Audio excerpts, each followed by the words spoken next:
Hey, hey, you know what time it is. Welcome back to Month of Macross.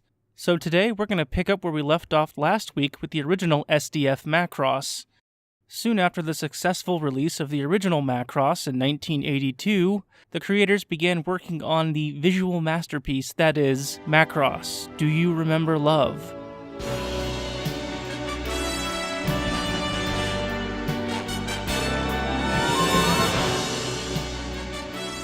Released in 1984 in Japanese cinemas, this film was a huge financial success and further cemented Macross as one of the greatest mecha animes of all time. Now, I have to tell you with complete honesty, Macross Do You Remember Love is perhaps my favorite piece of work from the entire Macross franchise. Everything about this movie just works. The music, the characters, the animation quality. Good God, this movie is just plain awesome. Now, what exactly is this movie about? Well, it's actually a retelling of the first 27 episodes of the original anime. Now, it does leave out some bits and pieces from the original show, but all in all, it sums up quite nicely the relationships between the characters, the overall story arc. Everything you loved about the original Macross series has been done 10 times as better in this film. The animation quality is one of the best things I've seen from the 1980s, and if I dare say so, the animation quality rivals anything Disney was putting out at the time. Everything in this movie is done great. The characters are all designed beautifully, they look way better than their TV counterparts. Even the Zentradi look 10 times more terrifying. In the TV show, they just kinda looked like oversized trolls. In the movie, they look a lot more threatening. In addition to retelling the first 27 episodes, Macross Do You Remember Love also manages to throw in some new music from acclaimed voice actress and singer Mari Yajima. Parts of this movie feel like a music video, which might not be everyone's cup of tea, but at the same time, you gotta remember, this was the 1980s. This was the decade of MTV. Music videos were a big thing, and animated music videos, those were almost unheard of.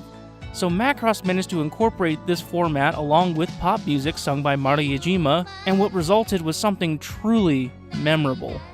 The last 15 minutes of the movie, I have no words for it. It's amazing. Everything you love about Macross, the characters, the mechs, the music, it all just comes together in one of the most satisfying conclusions I've ever seen. Seriously, I can't recommend this movie enough. If you haven't seen it, just go find it and watch it. Please do yourself a favor and do it. Also, did you know they made a video game version of this movie? That's right, Macross Do You Remember Love was released for the Sega Saturn in the late 90s. Now, in essence, this game walks you through the original movie, rather than turn it into a dating simulator or something like that. Yeah, I know, you all want to date Lin Min Mei, don't lie. Oh yeah, Lin Min Mei is the original waifu, don't deny it. So anyways, like I said, this game is a side-scrolling space shooter where you get to play as Hikaru and pilot his Valkyrie fighter. Now, as you can see, your Valkyrie fighter comes equipped with all the things that make Valkyrie fighters so badass. So a few of the things you can do with your Valkyrie fighter, obviously you can fire your gun pod, you can lock on with multiple missiles, and you have a couple special attacks here and there. But of course, what's a Valkyrie fighter if it can't transform? And of course, you can transform your Valkyrie fighter into Bataroid mode and Gerwalk mode should you choose. You get more maneuverability in Gerwalk mode, however, you can also switch it up and aim in more directions in Bataroid mode. But I usually stick to Gerwalk mode or the regular fighter mode. Now, this game also has boss fights, and of course they're basically just Zentradi vehicles and you fight them. Now, one of the cool things about this game is that your enemies can exist in the foreground and the background. So you might be flying by and see some enemies in the background, and you can actually target on with your missiles and hit them. So this also comes into play when you're fighting bosses, because sometimes the bosses will jump into the foreground and start firing missiles at you. But also what's really cool is when they jump into the background, you can actually move around in pretty much all directions and keep firing at them. It automatically locks on, so you don't have to worry about that so much. It's a pretty simple game, and it's not very hard if you know what you're doing, but it's definitely worth the playthrough, and it is kind of exciting to actually sit down and play through the original movie. Even better is between each mission, you get cutscenes straight out of the original movie. But of course, my favorite cutscene out of this entire game is actually the introduction cutscene.